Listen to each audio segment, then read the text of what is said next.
हम सबका कोटपुतली आज अपने गौरवशाली 635 वर्ष पूरे कर रहा है। छोटे से क्षेत्र से लेकर जिला बनाए जाने की बड़ी मांग तक इसका सफर बेहद अद्भुत रहा है। न जाने कितनी सदियों से इसने अलग अलग लोगों को, अलग अलग संस्कृतियों को गुजरते देखा, लेकिन विडंबना ये रही कि इसका इतिहास हमें कहीं भी देखने को नहीं मिलता।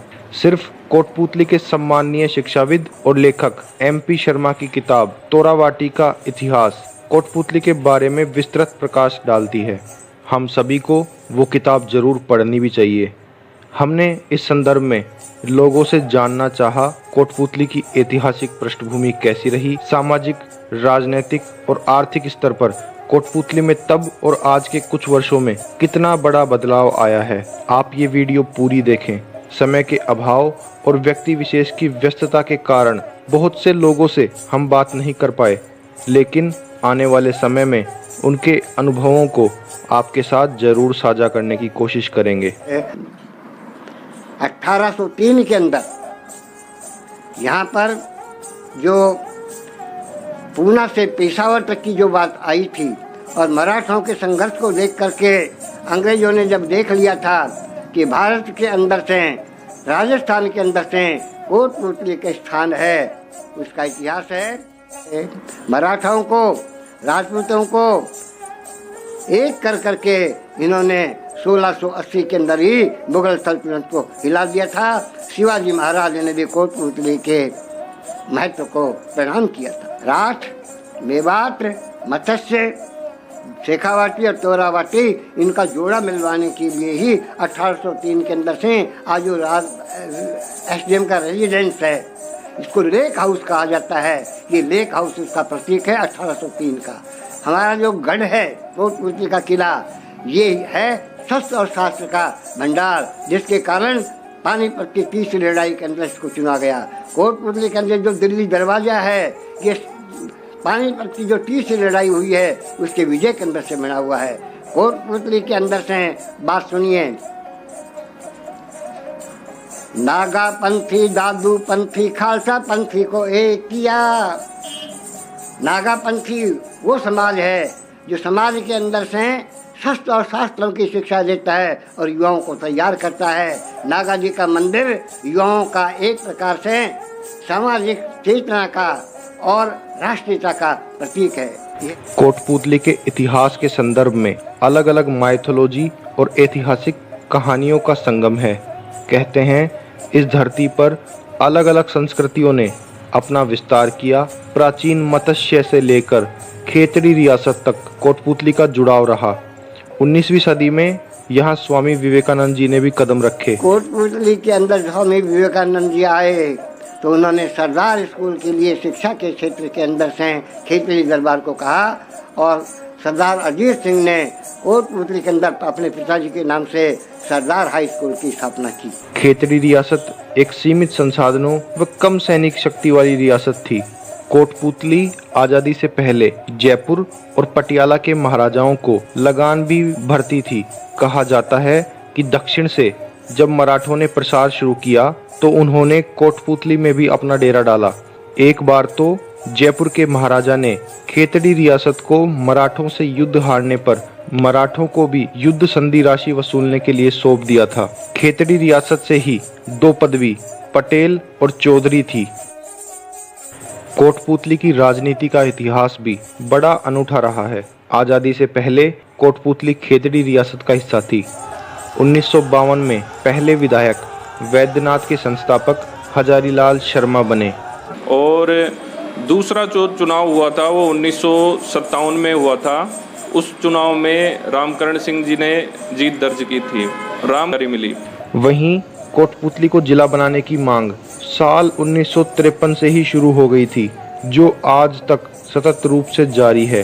कोटपुतली को जिला बनाने की मांग कोटपुतली के प्रथम विधायक स्वर्गीय श्री हजारीलाल जी शर्मा ने प्रथम बार रखी थी, जो राष्ट्रदूत के फाउंडर हैं और तभी से लेकर के लगातार चली आ रही है। 1971 के अंदर से, जिसमें कोटपुतली के अंदर से संघर्ष चल रहा था जिले का, उस समय JP महोदय ने भी लगभग 15,000 के आसपास लोग इकट्ठे हो गए थे। उनके स्वागत के अंदर से जिस समय कोटपुतली के अंदर इंदिरा जी ने इमरजेंसी लगा दी थी। उसमें जेटी साहब पधारे थे, जिसमें बहरोड के, नीम का थाना के, कोटपुतली के, पावटा के, विराटनगर के सब लोगों ने जेपी साहब का स्वागत किया था। उस समय उन्होंने विश्वास दिलाया था कि जयपुर जिले के अंदर ही नहीं बल्कि राजस्थान के अंदर से कोटपुतली जिला बनने के लिए प्राथमिकता रखता है। कोटपुतली के विधायक रहे मुक्तिलाल मोदी को कोटपुतली में एक नए युग की शुरुआत करने वाले विधायक के तौर पर जाना जाता है। कोटपुतली में शिक्षा से लेकर सामाजिक स्तर तक उन्होंने बहुत बड़े बदलाव किए। कोटपुतली में पटेल परिवार ने भी सामाजिक और राजनीतिक कार्यों में अपना योगदान दिया। वहीं कोटपुतली के पहले चेयरमैन रहे हनुमान शरण बंसल के नाम पर आज एक रोड का नाम भी है। ये आंदोलन राज्यव्यापी आंदोलन भी रहा। नेशनल ज्योग्राफिक चैनल पर इस बात को इंगित किया गया था कि कोटपुतली के समीपवर्ती 6 किलोमीटर दूर एक ग्राम पंचायत भालोजी के अंदर पीर बाबा का एक पर्वत है और कोटपुतली से जो है वहाँ पर पहाड़ों के पत्थरों को ले जाकर और ताजमहल जो विश्व के 8 जो अजूबे हैं उसके अंदर एक अजूबा है ताजमहल जो आगरा में स्थित है, तो वहाँ पर इस प्रकार से उस इमारत को बनाया जाना था कि उस पर भूकंप का इस प्रकार का असर ना पड़े। तो यहाँ पर पहले जो आज़ादी से पहले मुसलमान लोग यहाँ रहा करते थे, उन्होंने जानकारी दी थी कि यहाँ के पत्थरों में लोह तत्व पाया जाता है और उसका असर जो है नींव के पत्थरों में इस्तेमाल करेंगे तो उस पर भूकंप का असर नहीं पड़ेगा। जानकारी के बाद में यहाँ के मजदूर और जो है उस पर्वत के पत्थरों को ले जाया गया और ताजमहल की नींव के अंदर उन पत्थरों को इस्तेमाल किया गया और ये बात जो है वो फैक्ट है कि आज भी भूकंप का कोई असर ताजमहल पर नहीं पड़ता। किंवदंतियां ऐसी भी हैं कि पाकिस्तान के भुट्टो परिवार यहीं से पलायन करके गया था। जहाँ तक कि हमारे पूर्वज बताते हैं, समरपट्टी गांव दादू का, क्योंकि मेरा पड़ोसी गांव है, तो वहाँ से हमको ये जानकारी भी मिली है कि बहुत पहले वहाँ पर जो मुसलमान परिवार रहते थे आज़ादी के बाद 1947 में वो यहाँ से पलायन करके गए। वहाँ पर एक परिवार था भुट्टो परिवार, जो बाद में जाकर बैनर्जी भुट्टो वहाँ की जो प्रधानमंत्री बनी वो यहीं की निवासी थी।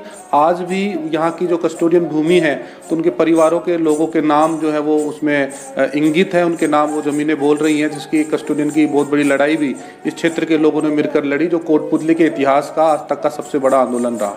एरिया है, यहाँ पे रहन सहन या कहें लिविंग स्टैंडर्ड तो बढ़ गया है, अच्छा हो गया है, काफ़ी डेवलप हो गया है, लेकिन सोच का इस तरह भी ज़्यादा नहीं बढ़ पाया।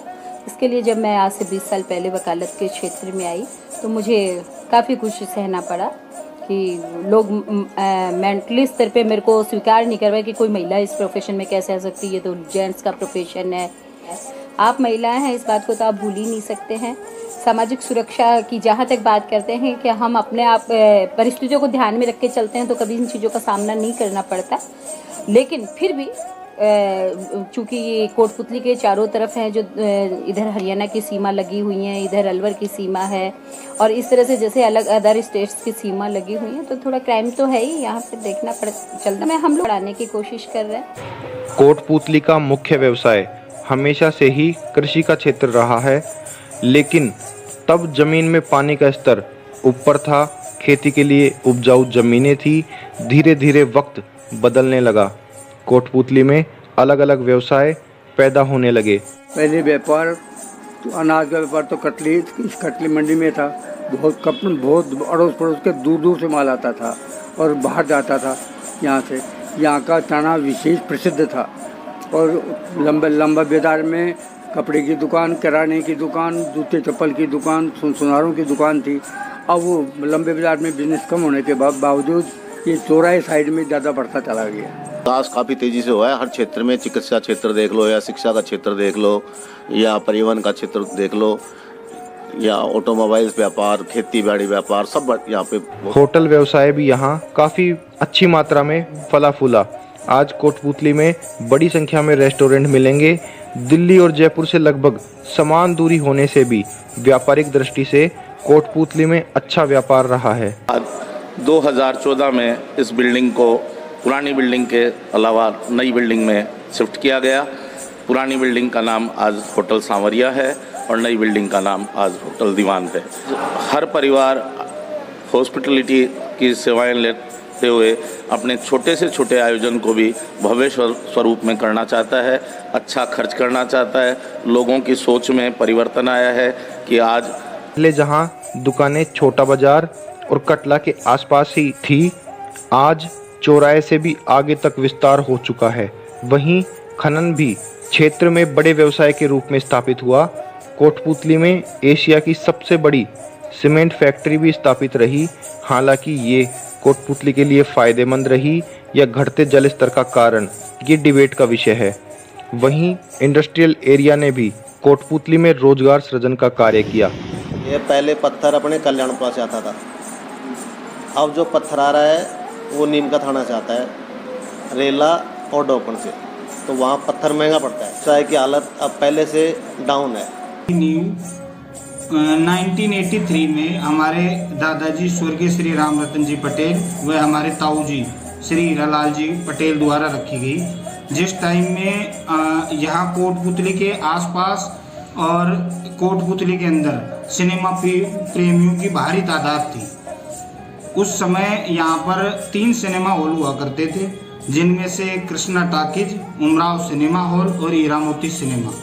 समय के बढ़ते हुए समय के अनुसार धीरे धीरे 2 सिनेमा यहाँ बंद हो गए और हमारा सिनेमा अभी भी कोटपूतली के सिनेमा प्रेमियों के लिए आज भी सुचारू रूप से चालू है, चल पड़ी।